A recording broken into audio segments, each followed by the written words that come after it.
Hey, welcome everybody to Homeless in San Diego. I am Greg Angel, and I'm joined by longtime friend and colleague Tamera Kohler, CEO of the Regional Task Force on Homelessness. Tamera, welcome. Thanks, Craig. I'm so excited to be on your podcast. You've been doing it for a bit, and you and I have been working together, good friends for a while. And I was like, when do I get on his podcast? How I do I get on your list? I don't know how you've never been on here, and that's totally my fault. We were just talking before we started rolling that it was almost exactly 5 years ago today that you and I were in DC for hearings on veteran homelessness. That's right.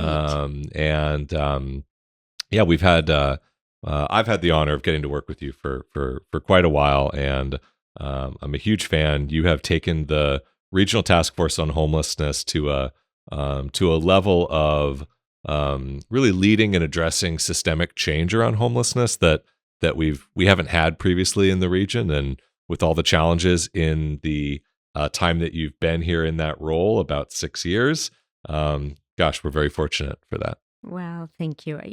People don't realize the RTFH, which is a little bit easier than calling it the Regional Task Force, serving as a continuum of care. We have a 33 member board of which you sit on that brings all of our leaders and experts and lived experience voice and political folks and service providers together to really address this work.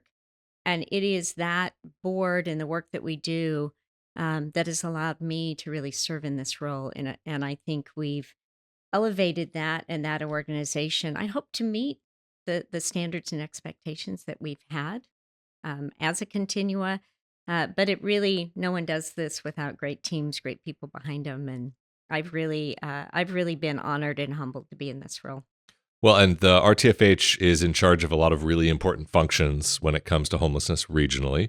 We're going to talk about a couple of them today. First is a time sensitive one. We're releasing this just the week before the annual point in time count.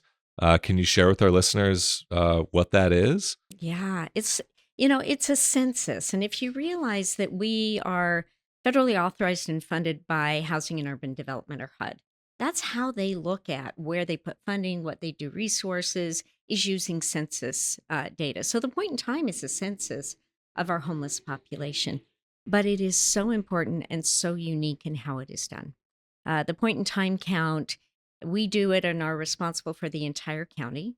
So, large geography, 45 deployment sites. We need about 1,600 volunteers to do it.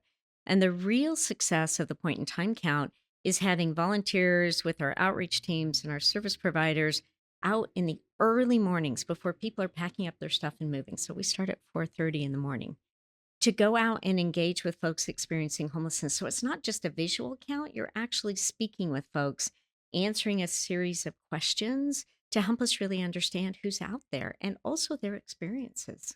And this is a significant improvement that you've made in the count in your time leading the RTFH, because the count a decade plus before were volunteers and organizations going out and physically identifying people and then just marking it on a map, and then we'd interview a few people and try to extrapolate the data.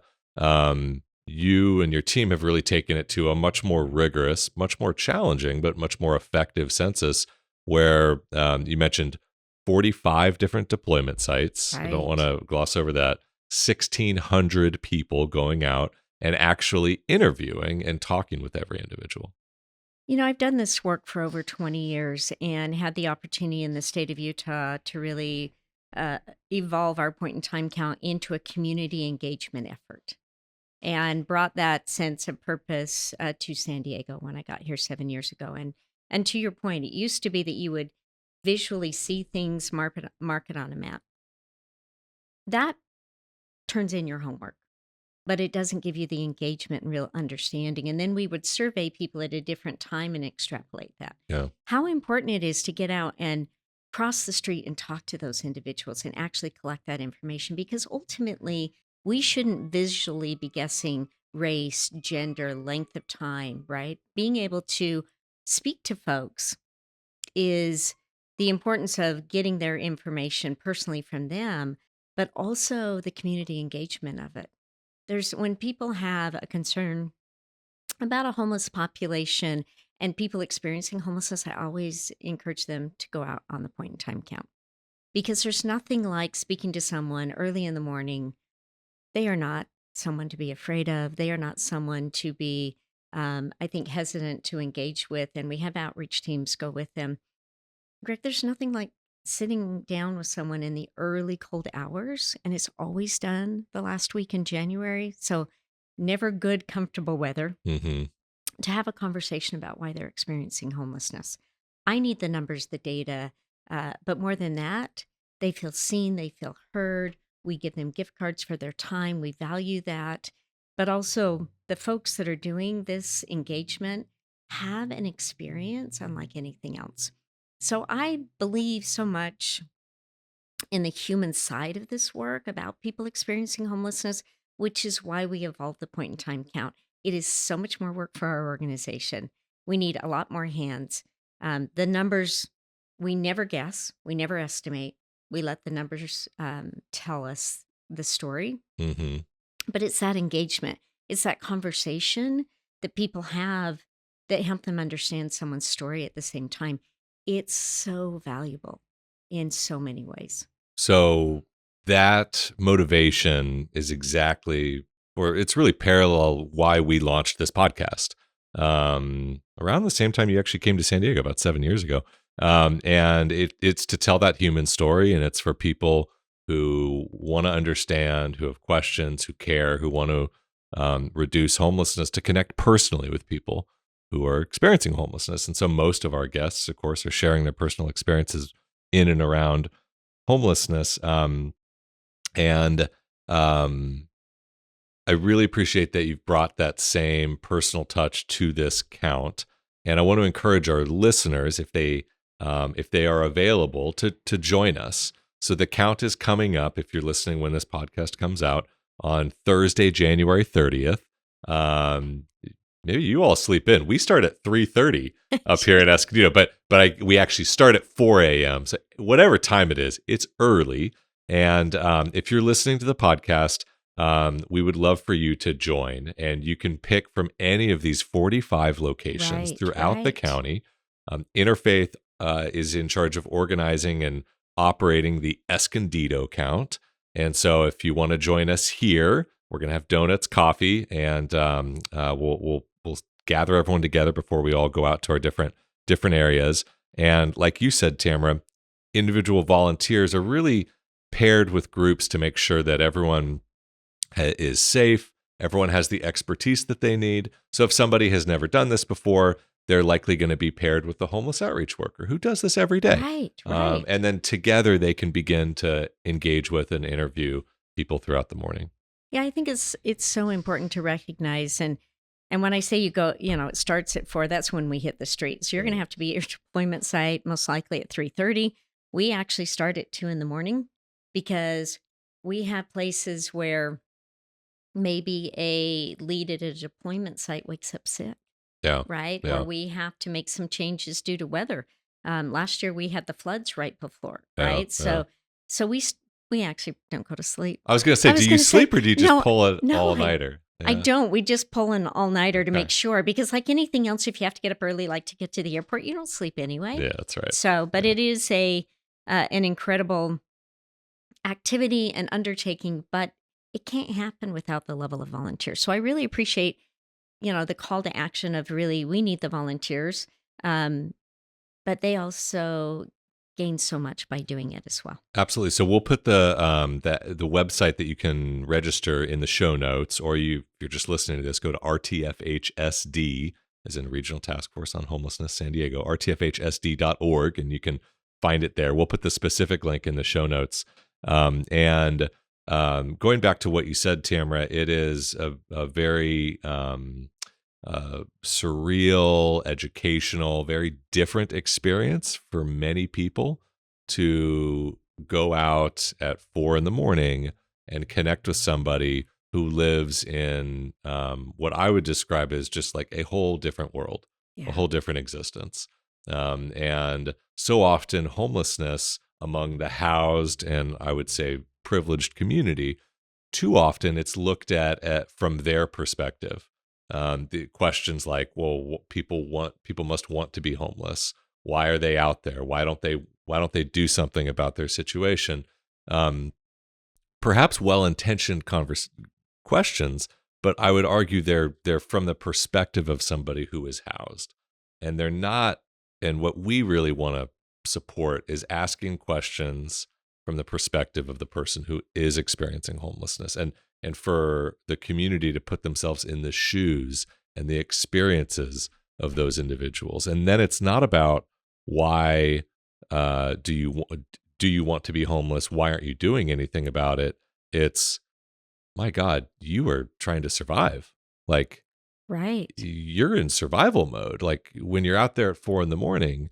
and you meet a young individual who's by themselves, who is surrounded by everything they own in this world, Right. um, and is immensely appreciative of a simple offer of a $10 gift card to get some food and some dry clean socks and some personal hygiene items.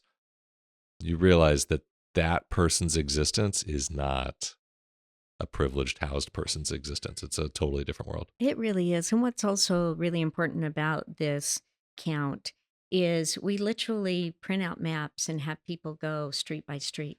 Areas where you think you're not seeing people experiencing homelessness, at 4 in the morning, you find them tucked up under things with all of their belongings, Yeah, right? yeah.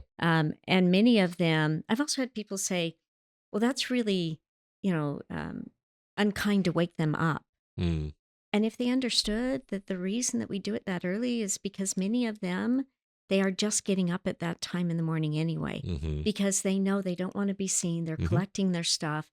Many times, if they're on any kind of public or private property, they know someone's going to sort of shoo them along, and they're up. We don't really. And if you're experiencing homelessness, you're sleeping rough anyway. You're Mm-hmm. rarely dead asleep. It's not like being in your bed. No. And so the importance, and that's why we do it so early in the morning, because you find people in all these unexpected sort of survival spaces with all of their belongings, and many of them you'd never see throughout the day. The other one is we have a large population in vehicles, Yeah. and they become sort of just a sea of vehicles of people moving around during the day. They park in very specific places to stay out of the way. So we also do it, we call a knock and talk to people in vehicles, Mm-hmm. because not everybody who may be in an RV is experiencing homelessness. Mm-hmm. And so it's also important to make no assumptions about people, Yeah. right? And have a conversation with them. But when you have that conversation and you find that that person is many times not wanting to reach out to family or friends because of the shame of being homeless, like we've got to reduce that, Mm-hmm. and the stigma of it, or the survival skills of when was the last time you had a hot meal or a shower? Not only do we give them the gift cards, like you said, but we give them a hygiene kit, because it's amazing how we take for granted dry, clean socks, right? It is the thing that people want the most. And we, as an organization, collect socks all year Yeah. to package up and then send back out to the community. Yeah. Something, I have a drawer full of socks that I never appreciated until I started doing this work. And I think that's the incredible value of doing face to face, slowing down, personally hearing someone's story that makes all the difference. And here at our Escondido count, we have the benefit of being Interfaith Community Services, a robust provider of services. And so when we go out and engage with people, our volunteers, our staff, everyone who participates here in Escondido, the city of Escondido, city staff, police, we're able to share with each individual we meet with about what we provide here at Interfaith. Many individuals very well aware, some maybe more than people would think not aware. Right? I And then think yeah, that's super surprising, right? Because you're like, oh, people know. yeah, How do you think people know? Right? Like, there's no class in school. There's nothing that says, if you ever experience homelessness, because nobody plans to be homeless or truly wants to be. mm-hmm, Most often, we will run across people experiencing homelessness that don't know who to connect with, haven't connected with the service provider. So you're right. It's really important to recognize this is a required activity. It's so good for community engagement and understanding, but powerful because we always run across people that don't know the service providers or don't know what you have. I've also, and I know this has happened in Escondido, you've also engaged with people who need like medical assistance Oh or yeah. need to come in and Oh be yeah. sheltered right then and there. And so you're also able to do that, which is such a critical piece as well. Yeah, absolutely. I mean, people may know, someone who's out on the streets may know that we provide a hot meal and showers. They may not know that we have a full medical center here. They may not know that across the street we have a recuperative care center. Right. And if they're experiencing some medical challenges, we very well may have a place for them to go that's safe, that's housed, and can help them on the path towards recovery. The other piece that I want to call out for our listeners is that because you may be listening this on February 1 and going, Yeah. darn, I missed it, right? Well, here at Interfaith, and there are other providers too, we have opportunities to directly connect with and support people in very similar ways in an ongoing capacity. So every morning, 7 days a week here at Interfaith in Escondido, we have a nutrition center that opens at 5 a.m. And for the first hour and a half, we simply provide a place for people to come in out of the cold, out of whatever the weather is, and just have some peace.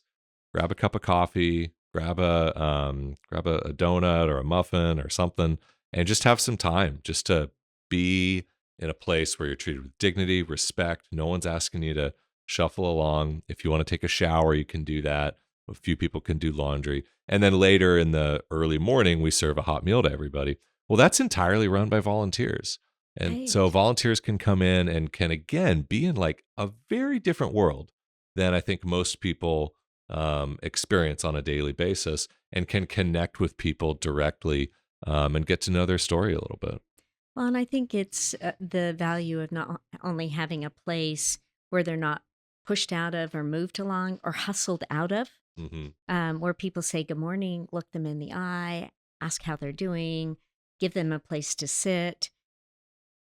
That important space of just being seen and treated with just the way we would treat anybody that we care for in our family, Hmm. friends, neighbors. That's the value and the benefit, and why, as we really struggle to address homelessness, service providers and all of the depth and breadth of the things that you provide are so critical. Because not everybody needs a permanent supportive house, right? Not everybody's going to get that rental assistance.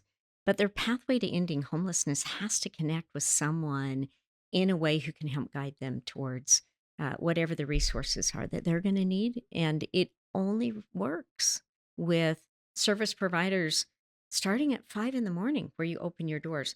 Most government buildings don't open till 8 or 9 o'clock, Hmm. right? And so that is such a critical element of addressing homelessness is our nonprofits that do this work. So let's shift the conversation to something that I think is has been really groundbreaking in the last 2 years here in our region. And as someone who I spend a lot of time educating and talking about homelessness in the community, um, I the thing that I share more than anything else is the data that you have helped uncover, and that is at a regional level how many people are overcoming homelessness and how many people are falling into homelessness. Um, and uh, Earlier in the episode, I shared that RTFH does some really important things. One of them is the annual count, which we've been talking about. The other is that you maintain a exceptionally robust database We do. that Yeah. all providers like Interfaith participate in, that includes data on every individual's experience working through homeless programs trying to overcome homelessness, our homeless management information system database. And from that, you've been able to put together this big uh, data set that is big but very simple around inflow and outflow. So with that as kind of a little bit of a setup, can you share a little bit about Yeah. from your perspective what you all have done, why you've done it, and And what the data yeah, is. and why it came together, right? Yeah. As you said, we're responsible for a number of things. One of them being point in time. We allocate funding, we do compliance, we do training, we're a planning body, we facilitate, but have a deep team that looks at this data and maintains this very large database. And what we had been talking about for some time is how can we use the data to better inform, educate, and maybe dispel some of the myths around homelessness in a way that is unbiased, sort of unvarnished, very raw. And one of the hardest things to do in this work is to put out data monthly, partly because there's always this concern of like, well, what about if you didn't catch everybody? Or what about if the data isn't showing something positive? Well, I think that what about it, right? Like, because we all know that homelessness is a challenging societal issue Hmm. that is becoming more and more prevalent and more difficult to solve as housing becomes more expensive and our housing stock more limited. So we created and took a significant amount of time thinking through what did we have within our body of work that could help in that space, could really help with the conversation and the narrative, not as a response to anything specific, but really sitting in a space of what would be helpful, what would be informative, what would not be pointing fingers or judgmental, but just a clear, simple to understand way to talk about this work. And that's how the inflow and outflow report came together. And the first time we ran it in its monthly data, the numbers of folks who are homeless for the very first time, that's not returns to homelessness, that's the first time they show up. And we track day centers, outreach teams, some data we get from folks that deliver services at food banks. It's the first touch for that person. So it's a whole bunch of different providers. Yeah. Like Oh, it's gosh. it's housing providers. You mentioned food banks. It's homeless outreach teams. They're all utilizing this database. Yeah. And so the data you're talking about is not just Interfaith, it's not just Father Joe's, Veterans Village of San Diego, the food bank. It's all these providers together, and it's the entire county of San Diego. It's the entire county, Okay. right? And because so many of those programs are required to record folks that are experiencing homelessness and sort of their pathway for the funding that they have. And then we have other providers that's not a funding responsibility, but they want to be a part of sharing their data, collecting the information in the bigger picture that's Hmm. happening in the county. So we have about a 96% coverage rate of all types of programs that deliver services around homelessness. Okay. So So it's really comprehensive. good, Getting it comprehensive. almost all. So, Yeah. so what did the data show? So the data, the first time we ran it, showed we had a lot more people experiencing homelessness for that month than were being housed. And my concern was that doesn't tell a strong story, a good enough story of the success of the system and what it looks like. So we went back and looked at that same methodology and we ran it for a year.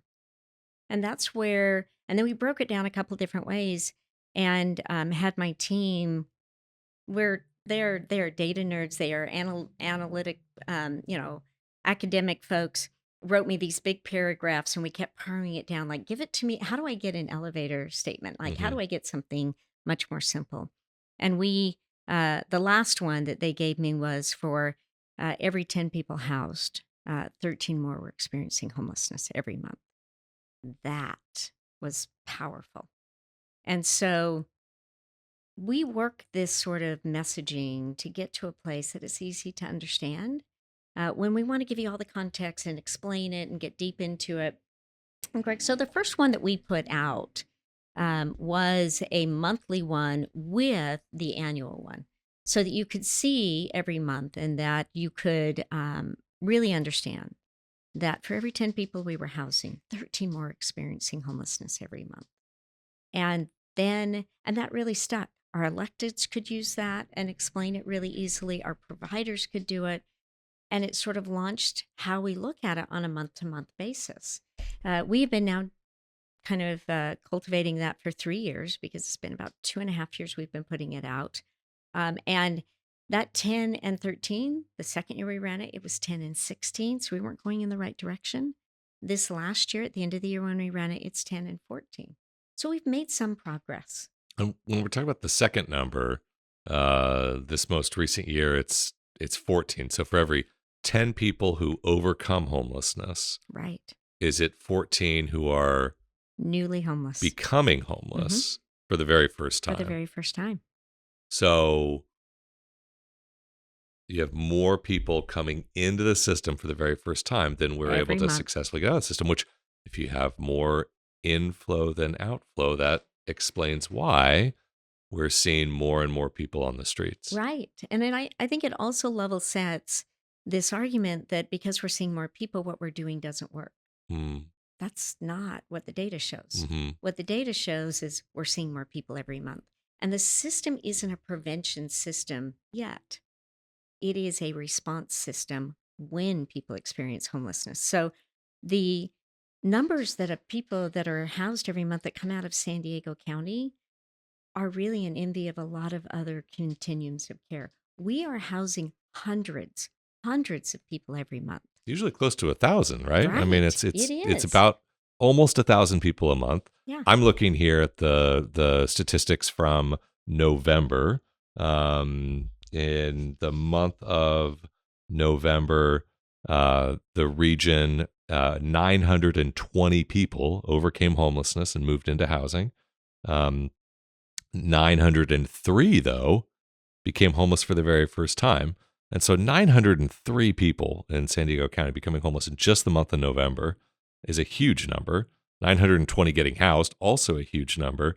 And that's also really notable because that was the first month where more people got housed than became homeless. The Right. first time that happened in 33 In months. 33 months, So despite our best efforts and our best work. So for 33 months, almost 3 consecutive years, every single month, more people were becoming homeless than were overcoming homelessness. Yeah. And it helps explain a little bit, not necessarily the why, but it helps explain how we are getting we have more and more people on our streets.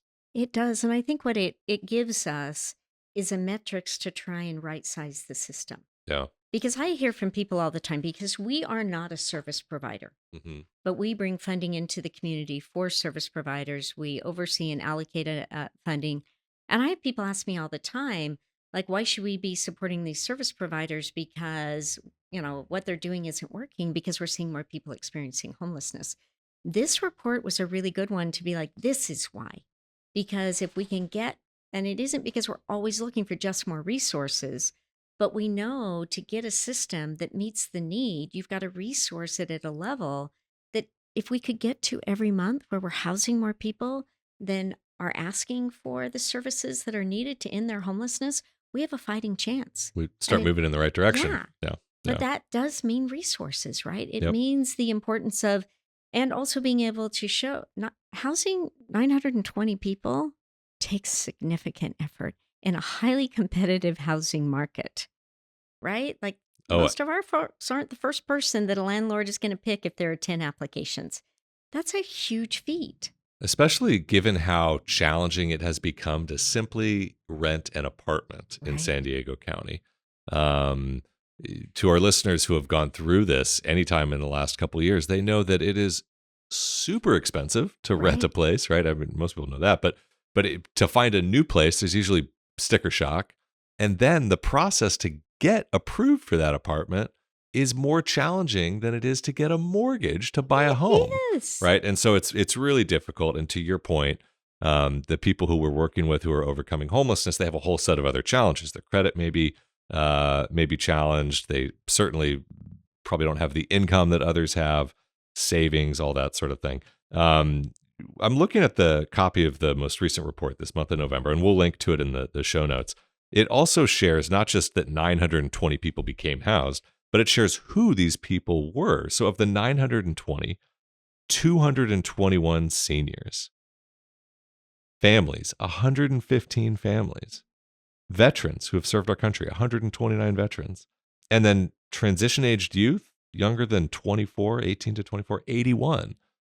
This is like this is our whole community, right? Right. Right. From young to old, single to family, veterans. Like it's not a unique challenge, homelessness, to No. particular groups of people. It's really It's also why it's such a complex issue, Yeah, right? Because seniors, that's everyone from, and we look at a senior as 55 or older.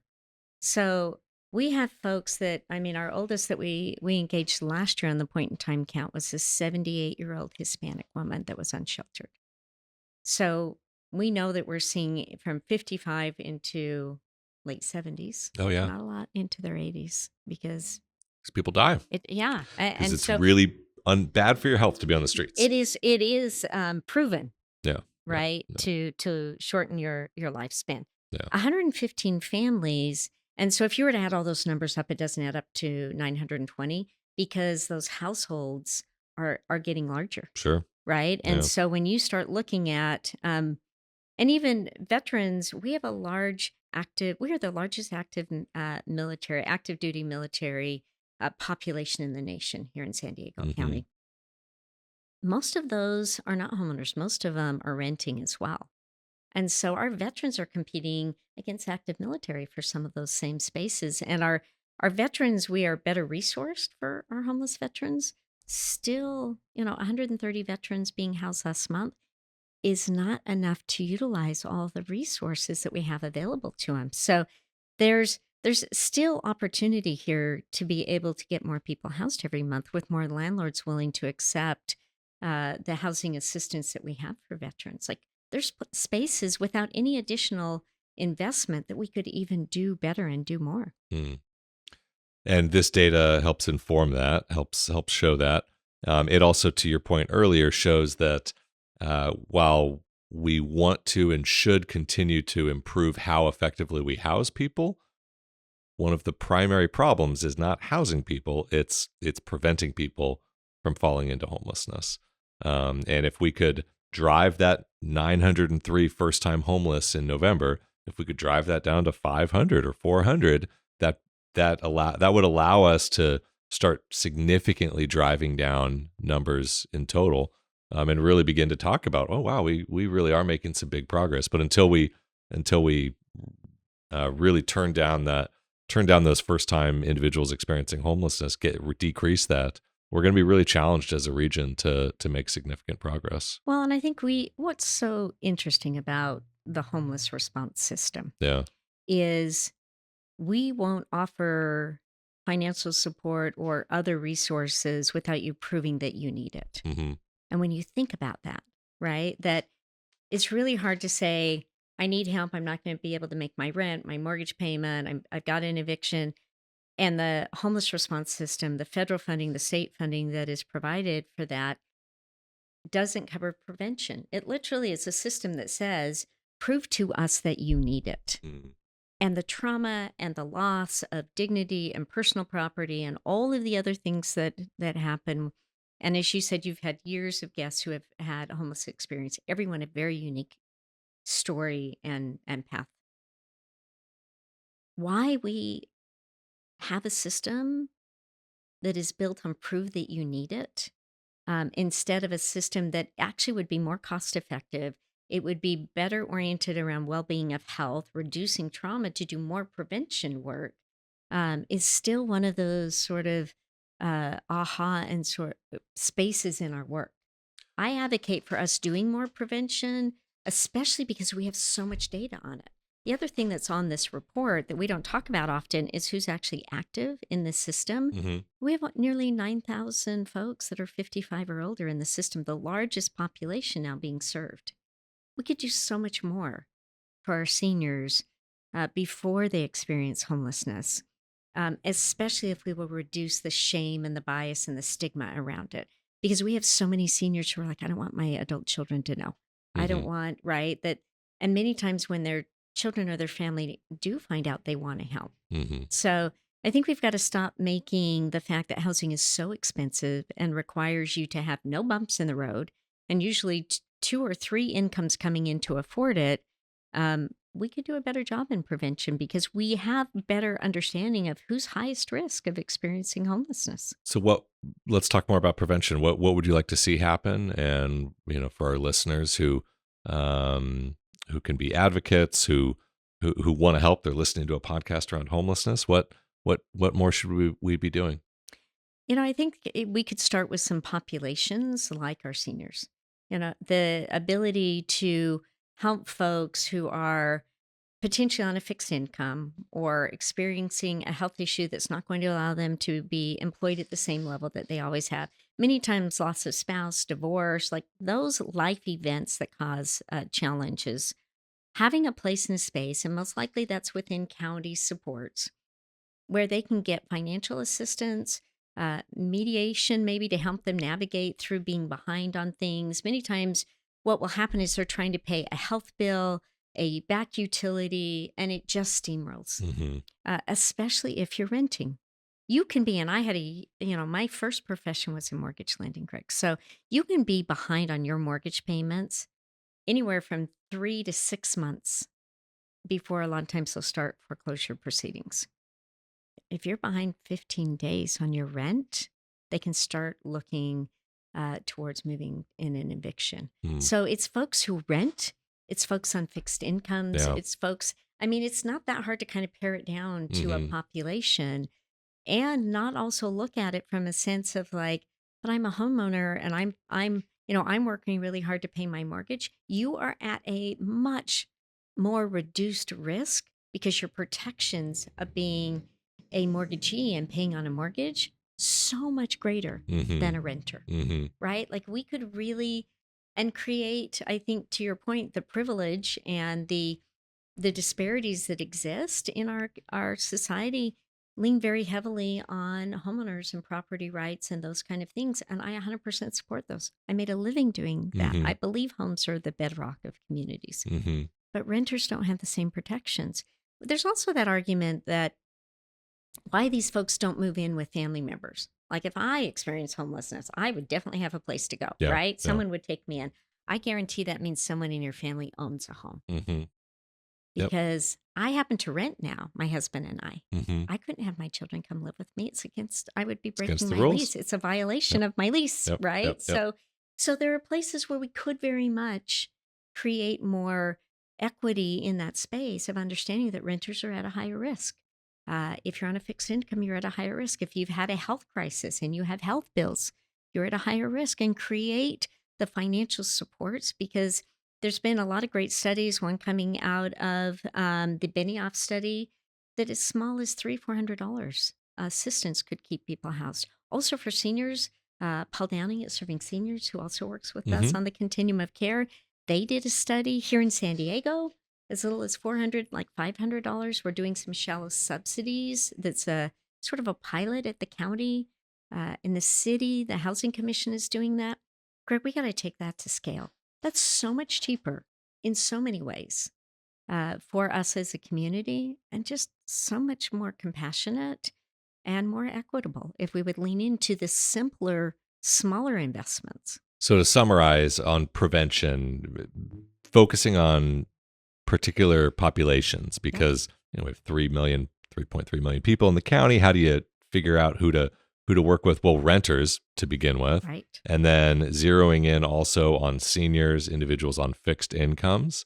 Also, you have opportunity to really flag and try to provide better support to people who have medical challenges. Right. Seniors who lose spouses, a similar group who often fall into homelessness and have a higher risk there. And then what do you actually do for those individuals? Well, you mentioned a couple of pilot studies that are happening right now where very small amounts of money, 300, 400, 500 Right. bucks a month, are being provided to these individuals. And we're going to have the data to show that it's a worthwhile investment and a more cost-effective investment than waiting until a number of them fall into homelessness and tax all these other systems. Well, and I think if we think about it in the same way that all of us solve problems, if you are fortunate and privileged enough to have a little extra, and someone in your family, your children, my adult children are now in their 30s, but when they were college age, and you know, um,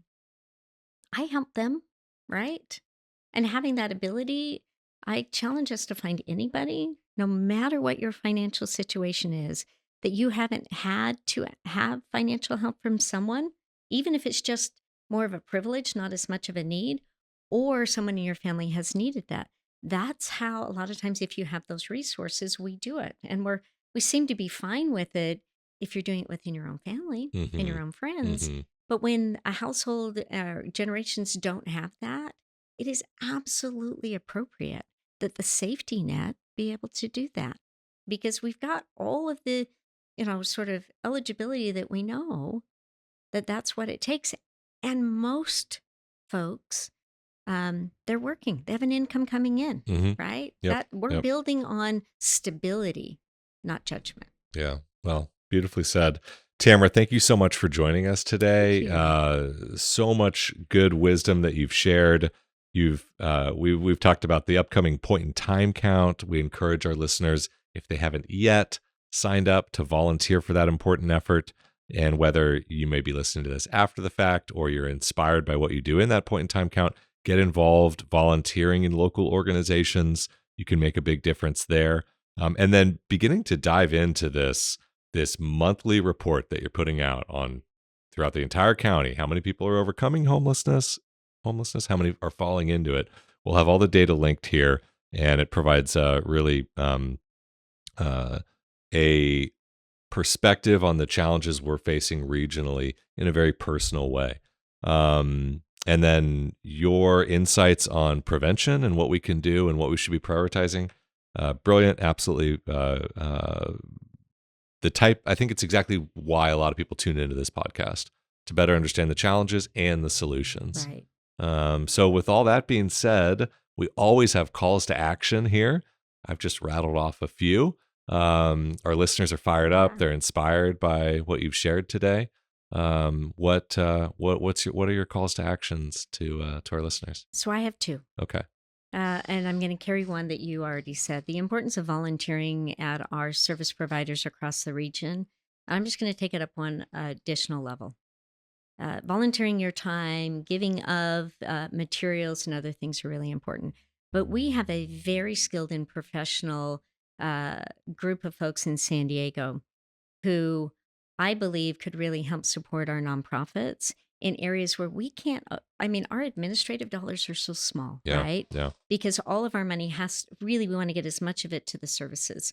But if you have a professional skill set of, on a financial side or a legal side or a executive, and you want to be a loaned executive to a nonprofit to really help them in those spaces, those are the positions that rarely can be paid for and filled. Yeah. And I think people have, if you're concerned that it's not a professional space, then get in there and share your expertise and help us.